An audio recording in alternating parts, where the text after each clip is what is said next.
Hey there, are you looking for a reliable way to download Autodesk Fusion 360 for your engineering work or studies? Then you've come to the right place. In this video, I'll show you how to get this powerful CAD tool set up quickly. Make sure to watch until the end. To get started, head over to our website, find the Fusion 360 setup file and download it. Once you open it up, the web installer will take over, automatically fetching all the core cloud components and packages for you.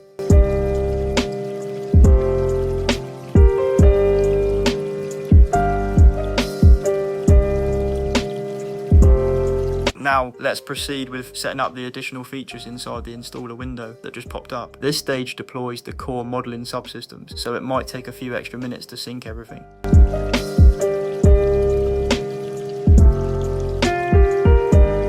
Okay, let's open up the application and verify that the 3D workspace is running flawlessly. Stay tuned as we load up the main workspace and check the tools.